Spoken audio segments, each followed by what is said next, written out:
Hello दोस्तों, आज के इस वीडियो में हम लोग वोगले के -3 सीरीज पेवर के स्क्रीड रिमोट के बारे में डिटेल में जानेंगे, जैसे इसके सभी फंक्शन के बारे में और किस बटन से क्या फंक्शन काम करता है।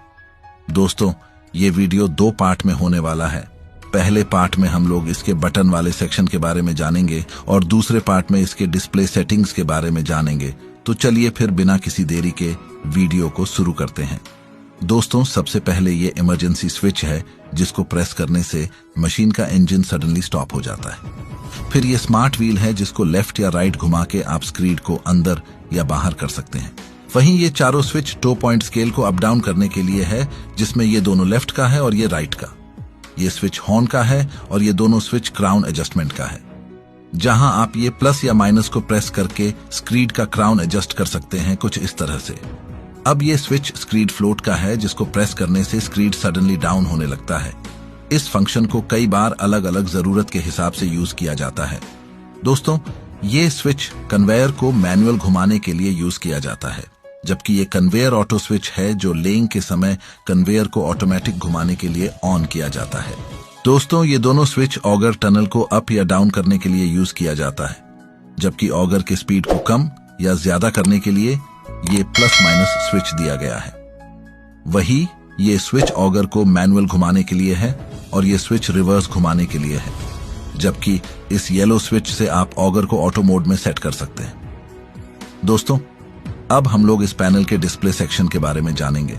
यहाँ ये 5 फंक्शन स्विच है। ये एरो पेज बदलने के लिए यूज किया जाता है और ये मेन्यू स्विच है, जबकि ये एस्केप स्विच है जिसकी हेल्प से आप किसी भी पेज से बाहर आ सकते हैं। ये दोनों येलो बटन सेंसर को ऑन ऑफ करने के लिए है जब मशीन लेइंग मोड में हो। अब सबसे पहले मेन पेज में ये दोनों साइड के 2 पॉइंट स्केल का रीडिंग है और ये बीच में स्क्रीड फ्लोट का सिंबल है। दोस्तों, यहाँ पे सेंसर का सेट वैल्यू दिखता है, जबकि यहाँ एक्चुअल वैल्यू दिखता है। इन दोनों रीडिंग के बीच 25 से ज्यादा डिफरेंस आने से सेंसर आउट ऑफ रेंज हो जाता है। यहाँ सेंटर में जो रीडिंग दिख रहा है वो स्क्रीड का कैम्बर है और ये दोनों सेंसर सेंसिटिविटी का है, जिसका डिफॉल्ट रीडिंग 5 यहाँ सेट रहना चाहिए। दोस्तों, ये F1 और F5 सेंसर को रीसेट करने के लिए है और F2 और F4 सेंसर सिलेक्ट करने के लिए है। ये F3 दबा के आप कुछ और सेटिंग को एक्सेस कर सकते हैं। यहाँ F1 को दबा के आप सेंसर के एक्चुअल रीडिंग को कस्टमाइज कर सकते हैं, जबकि F2 से आप सेंसर सेंसिटिविटी को बदल सकते हैं। अभी F4 में जाके देखें तो यहाँ F1 में सेंसर कंट्रोल का वर्किंग विंडो बदलने का सेटिंग दिया है, जबकि यहाँ F2 से आप 2 पॉइंट स्केल एक ही रिमोट से दोनों साइड का चेंज कर सकते हैं या नहीं, ये सिलेक्ट कर सकते हैं।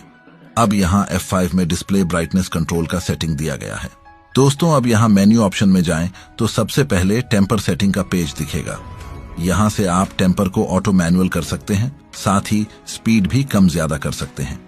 अब अगले पेज पर वाइब्रेटर का सेटिंग दिखेगा, उसके बाद स्क्रीड असिस्ट का सेटिंग दिखेगा, जिसके बारे में हम लोग पिछले वीडियो में देखे थे। स्क्रीड असिस्ट के बारे में और अधिक जानने के लिए आप ये वीडियो देख सकते हैं।